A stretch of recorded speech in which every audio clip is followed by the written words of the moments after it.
Hello les amis, je vous retrouve pour une nouvelle vidéo sur la Coupe de France de football et je vais vous présenter le match de ce dimanche 8 janvier à 20h45, un 32e de finale, Lille qui reçoit 3, donc c'est un gros choc de deux équipes qui jouent en Ligue 1 et donc on va regarder toutes les statistiques, on va aller voir les classements, on va aller voir aussi les derniers matchs et voir aussi les compos d'équipe, s'il y a une tendance qui peut un peu découler de ça pour ce match-là.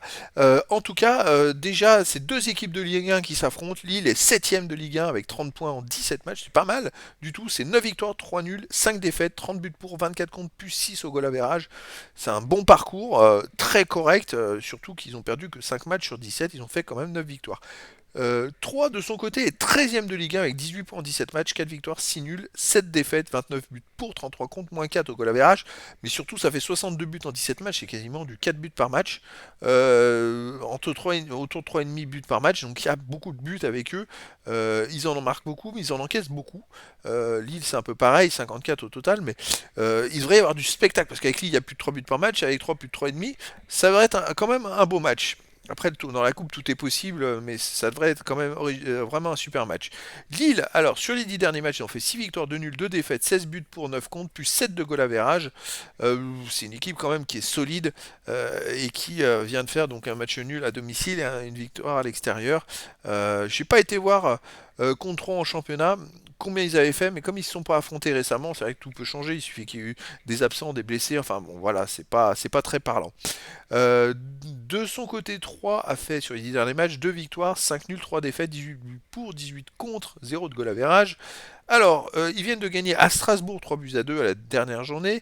Ensuite, avant, ils ont fait 0-0 à Nantes. Donc, on va plus se référer sur les victoires à l'extérieur. La victoire à Strasbourg est quand même importante. Donc, c'est-à-dire qu'ils peuvent faire quelque chose à l'extérieur.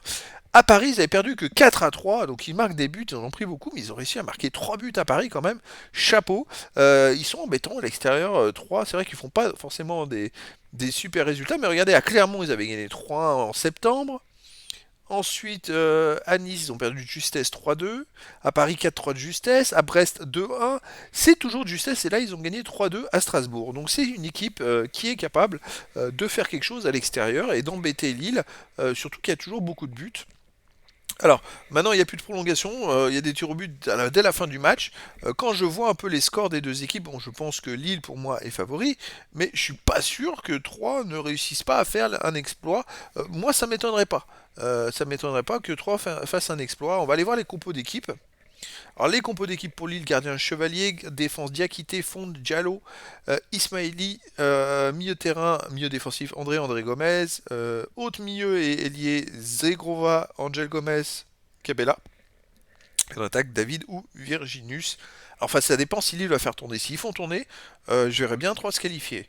Pour 3, gardien Gallon, défense Baldé, Salmier, Palmer, Braun, Comté. Ensuite, milieu défensif Kwame et Chava, Lerin, milieu offensif ailier, Bruce, Ronny Lopez, Audobert et attaque Ripard, Oumama, Baldé. Donc c'est deux tactiques identiques, 4-2-3-1 pour les deux équipes qui vont jouer de la même façon. Et on peut s'apercevoir qu'avec ces deux tactiques en championnat, Lille s'en sort mieux que 3. Mais on peut constater que pour les deux équipes, il y a beaucoup de buts en attaque et ils en prennent beaucoup également. Donc, est-ce qu'il va y avoir du gros spectacle? Alors, pour moi, Lille ne devrait pas trop faire tourner parce qu'ils n'ont pas une marge de manœuvre super importante contre 3 en voyant que 3 à l'extérieur se débrouille très bien. C'est vrai que c'est difficile de définir une tendance à ce match-là. Je pense que le fait que Lille soit à domicile est un avantage, mais c'est la coupe et la magie de la coupe, tout est possible.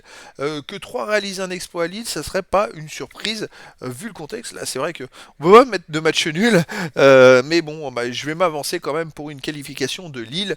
Il y a peut-être 55% de chances que Lille se qualifie et 45% de 3, mais je pense que si voilà, c'est une probabilité, non, on va dire la probabilité est supérieure pour une qualification de Lille que pour une qualification de 3. Après, c'est difficile, il peut se passer tellement de choses, mais en tout cas, voilà, je vous ai donné tout le décor et toutes les stats, et puis maintenant, je vous donne rendez-vous à 20h45 pour ce 32e de finale, les Lille contre 3, deux équipes de Ligue 1 qui s'affrontent. Voilà les amis, et je vous dis à très bientôt pour une nouvelle vidéo.